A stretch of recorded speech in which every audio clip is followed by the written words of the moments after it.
जुटाने में लगी हुई है। एफएसएल की टीम को आरोपियों की कार के नीचे अंजलि के खून के स्टेन मिले हैं, लेकिन गाड़ी के अंदर अंजलि से जुड़ा कुछ भी नहीं मिला। एफएसएल की टीम एक बार फिर सुल्तानपुरी पुलिस स्टेशन पहुंच चुकी है। एफएसएल की टीम दोबारा सुल्तानपुरी पुलिस स्टेशन पहुंची है। दरअसल इस पुलिस स्टेशन में ही बलेनो कार, जो आरोपियों की कार है, वो खड़ी है और साथ ही साथ जो पीड़िता की स्कूटी है वो भी मौजूद है।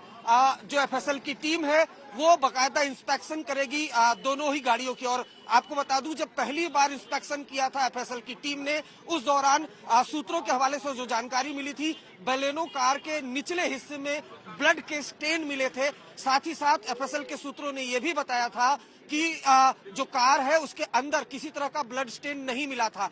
दोबारा एफएसएल की टीम पहुंची है, बलेनो जो कार है उसकी जांच पड़ताल करेगी। तमाम सीसीटीवी खंगाले जा रहे हैं। इस बीच एक और तस्वीर मिली है। ये तस्वीर निधि की है और उसके घर के पास सीसीटीवी में दर्ज हुई है। इस वक्त हम मौजूद हैं निधि के घर के बाहर। ये जगह सुल्तानपुरी थाने से महज 100 से 200 मीटर की दूरी पर स्थित होगा। एक्सीडेंट के बाद 1 जनवरी की आधी रात जब निधि यहाँ पर पहुंची, अपने घर पहुंची, तो ये सामने लगा सीसीटीवी, उस सीसीटीवी में निधि की फुटेज आई है कि जब वो पहुंचती है अपने घर तो काफी घबराई हुई थी और वो सीधे अपने घर पहुंचती है।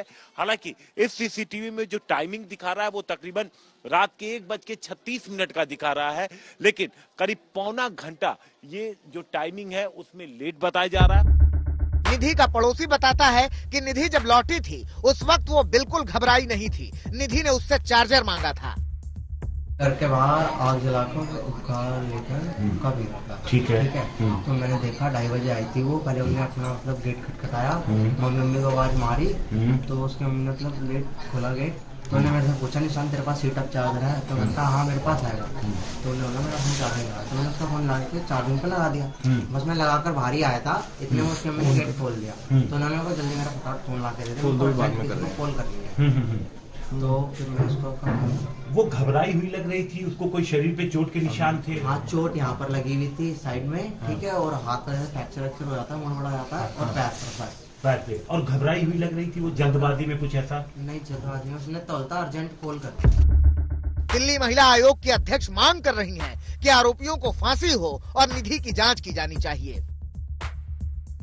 समझ नहीं आता ये कैसी दोस्त है, जब इसकी दोस्त अंजलि गाड़ी के नीचे आ गई थी और ये खुद ही बोल रही है कि वो रो रही थी, चिल्ला रही थी, तब उसकी मदद करने की जगह, पुलिस को कॉल करने की जगह, अंजलि के माँ बाप को उस बात के बारे में बताने की जगह, स्कूटी उठाकर गाड़ी का पीछा करने की जगह, ये लड़की वहां से भाग जाती है और अपने घर में जाके सो जाती है। और उसके बाद जब पुलिस इसको पकड़ने वहां पे पहुंचती है, तब ये जाकर सिर्फ और सिर्फ अंजलि को बदनाम करने की कोशिश कर रही है। अंजलि हत्याकांड अभी भी सवालों से घिरा हुआ है। सवाल ये कि होटल से निकलने के बाद हादसे वाली जगह तक पहुंचने के बीच क्या क्या हुआ। रात 2:24 पर अंजलि निधि साथ थे। हादसा कितने बजे हुआ? अंजलि का फोन 10 बजे रात में स्विच ऑफ हुआ था। वो फोन कहाँ है? होटल में किस बात पर अंजलि और निधि के बीच झगड़ा हुआ था? होटल के बाहर झगड़े के वक्त 4 लड़के भी मौजूद थे, वो कौन थे? जवाब दिल्ली पुलिस को देने हैं। शायद तभी अंजलि की हत्या का पूरा सच सामने आ सकेगा। हिमांशु मिश्रा के साथ अरविंद ओझा, दिल्ली आज तक। सवाल उठाने वाले निधि पर सवाल उठा रहे हैं कि उसकी दोस्त पर सवाल उठा रहे हैं, उसके बयानों पर सवाल उठा रहे हैं, और दूसरी ओर आम आदमी पार्टी दिल्ली पुलिस पर सवाल उठा रही है। वो मांग कर रही है कि लापरवाह पुलिस वालों के खिलाफ कार्रवाई की जानी चाहिए। आज दिल्ली के डिप्टी सीएम मनीष सिसोदिया अंजलि के परिवार से मिलने पहुंचे। उन्होंने परिवार को भरोसा दिया कि दिल्ली सरकार उनकी मदद करेगी। 12 किलोमीटर तक गाड़ी में फंसी रही और उसका पता नहीं चला। ऐसा तो हो ही नहीं सकता। कैसा म्यूजिक था और कैसी इग्नोरेंस थी वो, ये दरिंदगी के अलावा कुछ नहीं था।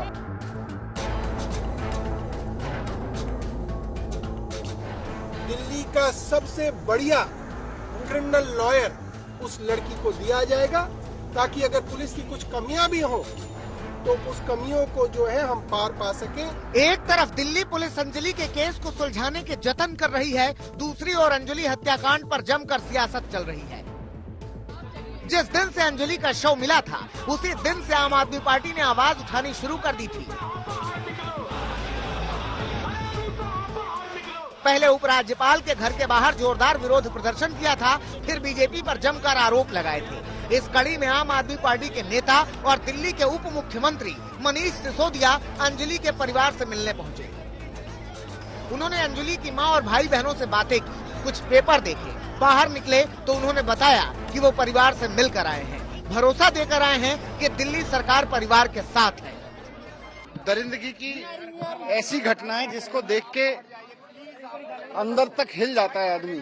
इस घटना के बारे में सुन के, इस घटना के बारे में जान के अंदर तक हिल जाता है। ऐसी दरिंदगी कि एक लड़की को 12 किलोमीटर तक दरिंदे कार के नीचे फंसा के उसको दौड़ते रहे, उसको गाड़ी को चलाते रहे 12 किलोमीटर तक। आज किसी की गाड़ी में पॉलीथीन भी फंसे तो आराम से आदमी को पता चल जाता है। किसी की गाड़ी में पॉलीथीन भी फंसे, कागज भी फंसे तो आदमी गाड़ी को साइड में लगा के रोकता है और देखता है गाड़ी में अटका क्या है। लेकिन एक लड़की 12 किलोमीटर तक गाड़ी में फंसी रही और उसका पता नहीं चला, ऐसा तो हो ही नहीं सकता है। मनीष सिसोदिया ने ऐलान किया कि वो परिवार की मदद के लिए 10 लाख रुपए देंगे। इलाके के पार्षद और विधायकों को भी कहा गया है कि परिवार की मदद करें। परिवार के सदस्यों को रोजगार का भी भरोसा दिया गया है।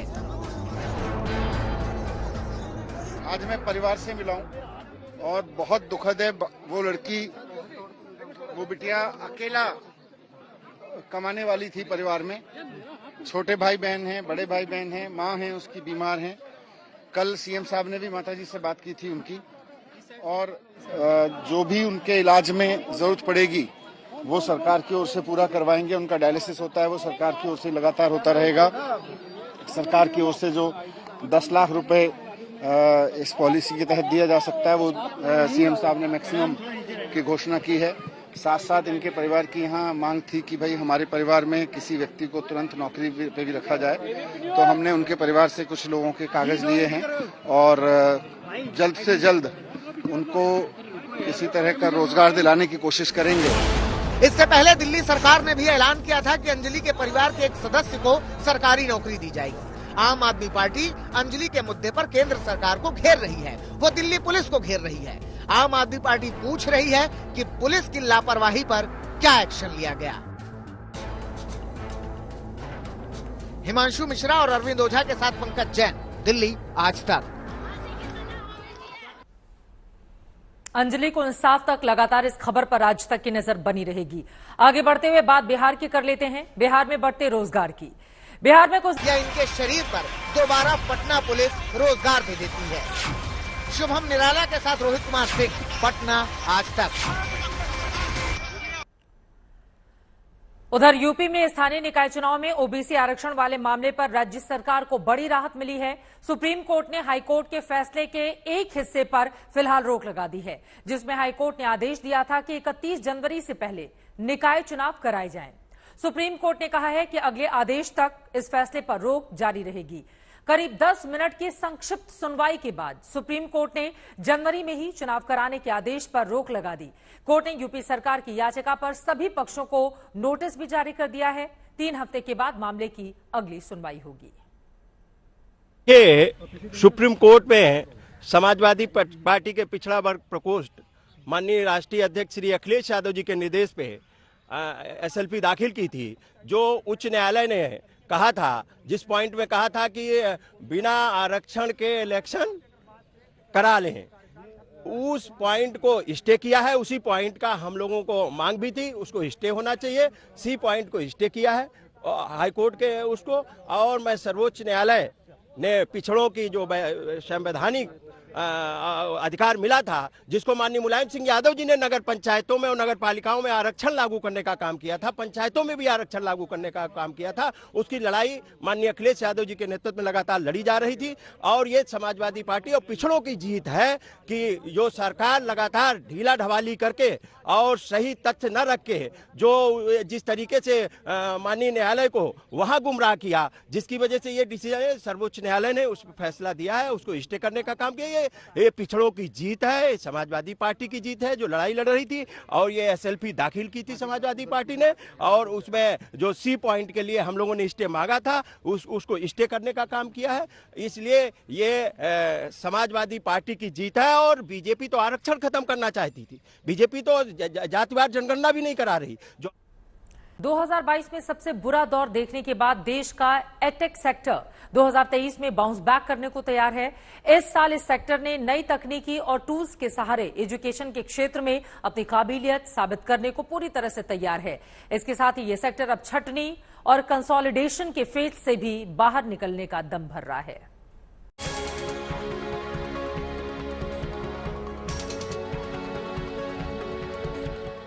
नए साल के आगाज से पहले ही बीते साल के आखिरी महीने में सीबीएसई ने बोर्ड एग्जाम की डेटशीट जारी करके स्टूडेंट्स के लिए लक्ष्य तय कर दिया है।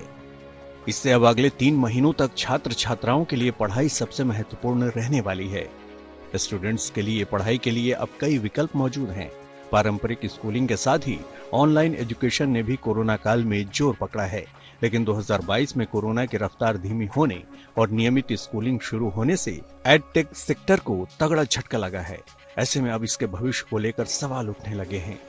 हालांकि जानकारों का मानना है कि एडटेक सेक्टर 2023 में जोरदार तरक्की करने के लिए तैयार है। मुझे लगता है कि 2022 एडटेक के लिए कंसोलिडेशन का वर्ष था। भारत ने पैंडेमिक से ही एडटेक को समझना शुरू किया है।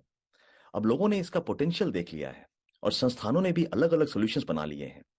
इसलिए अब ये जो HSC सॉल्यूशंस हैं, इनका साथ आने का समय आ गया है। 2022 एक बहुत ही अच्छा अवसर था ये समझने के लिए कि जनता क्या चाहती है। हमें यह भी समझ में आया कि किस किस तरह के समाधान बनाने की जरूरत है। इसके अलावा सबसे अच्छी बात, सबसे अच्छा संकेत ये रहा कि सरकार ने भी अब डिजिटल शिक्षा पर जोर देना शुरू कर दिया है।